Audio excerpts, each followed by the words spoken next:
Russell B down at Ports North has been basically detailing an incredible surge in success for our port, number of boats coming in, etc. These are little information boxes in the post are very helpful. This is all about the P&O ship Pacific Eden. Is it a setback? Well, it reads as a setback, but let's go through some of the information just to update you.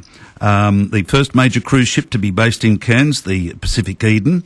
The length 219 metres, the weight 55,000 tonnes, passengers 1,260. It's incredible because that requires a crew of 560. And it goes on to detail what's happened in recent history. Last year, turnarounds here in our port 10. This year, turnarounds in our port 10. Next year, turnarounds 7. Interesting also to note the value to our local economy of this particular ship in the 3-month season last year, $6 million. So it's a very significant contribution. But is this a significant setback? We're about to find out because it says in the post today they're going to be doing some visits to Townsville next season. Just the fact that it's a reduction is disappointing. Now, Russell's on the line. He's chairman of Ports North. Russell B, good morning. Morning, John. How are you going? I'm good, Russ. Can you put this in a context we can better understand what's happened and why has it happened? Yeah, John, certainly. Look, no need to panic here. This is just all part of the yin and yang and running these sort of businesses. Cairns was the first regional port in Australia to actually get a ship home ported here, and we're still in that situation.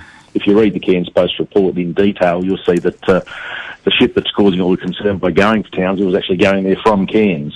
So, 12 or 1,300 passengers will get on in Cairns. They're suggesting that 400 or so may want to tranship in Townsville. That's just the way these things work, John.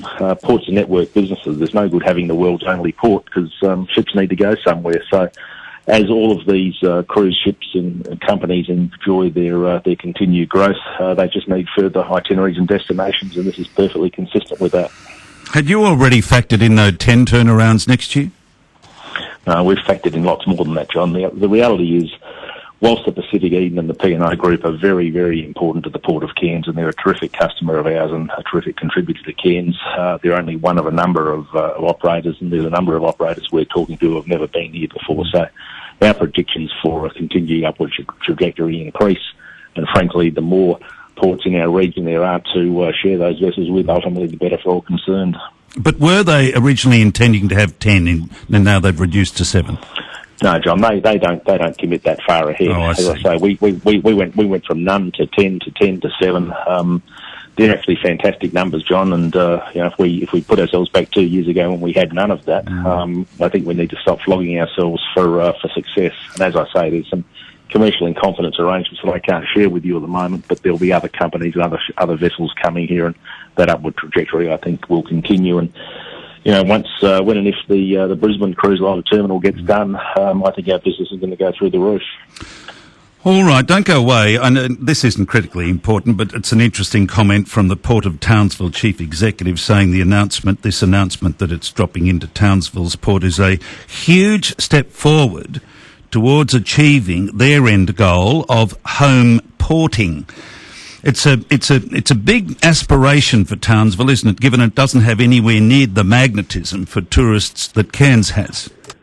Of course it is, John, and I mean, you always talk up your business, and their CEO, Renee Crosby, is a terrific operator, just like our CEO, Chris Boland. So you do talk up your business. But look, I don't have too many fears. I mean, all the ports around Australia are chasing home porting because there's good money in it. But I'm very confident that we'll hold our share going forward. And the Port of Townsville, in reality, I mean, it's clearly Northern Australia's largest container and automotive port. That's its core business. That's the main reason why they're looking at their port expansion. And for them, the cruise shipping is a very minor part of their business, whereas for us, it's a very major part of our business. A couple of other things I thought were important, John. If you look behind the Cairns Port article, I actually go to some of the news that the Port of Townsville have released on their website, because people have some interesting views here about our ability to snap our fingers and do an EIS overnight. I note from the Townsville Port's website that they say planning for this project, their port expansion project, began more than 10 years ago, and their EIS is now in the stages of assessment for the Queensland government. So you look at ours being 4 years ago and about to be lodged. That's not too bad.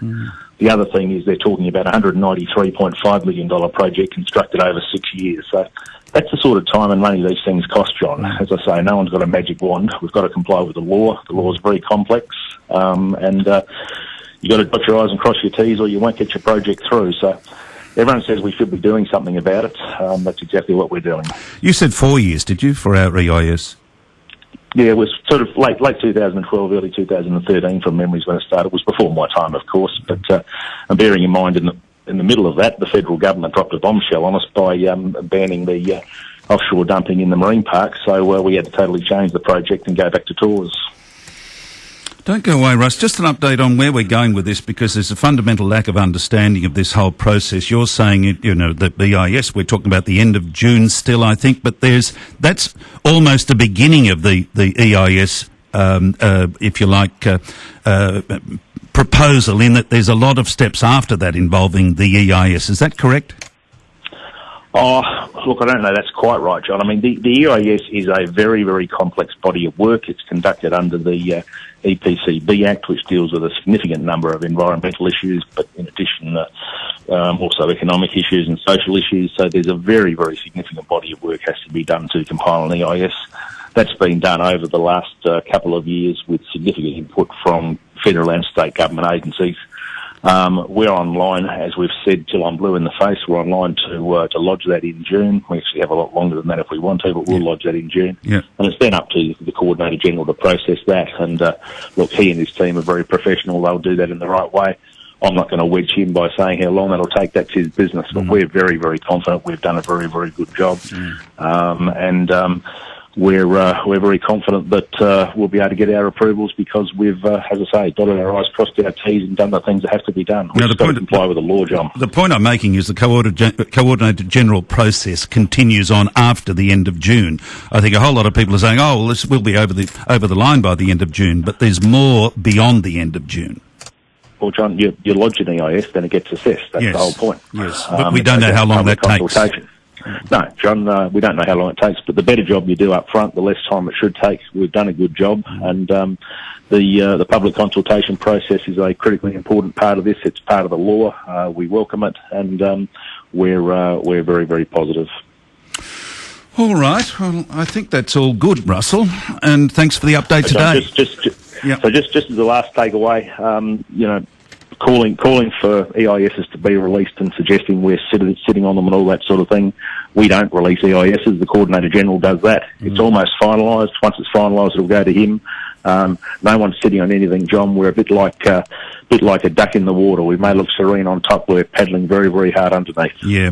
It's pointless asking you for an assessment of how long it might be with the Coordinator General, isn't it? Not my job, John. Exactly. That's the Coordinator General's job. As I say, he's a very professional man, as is his team. They'll do it properly, but I think they'll be pleasantly surprised at the quality of the work that will be put before them. Good on you, Russ. Thank you.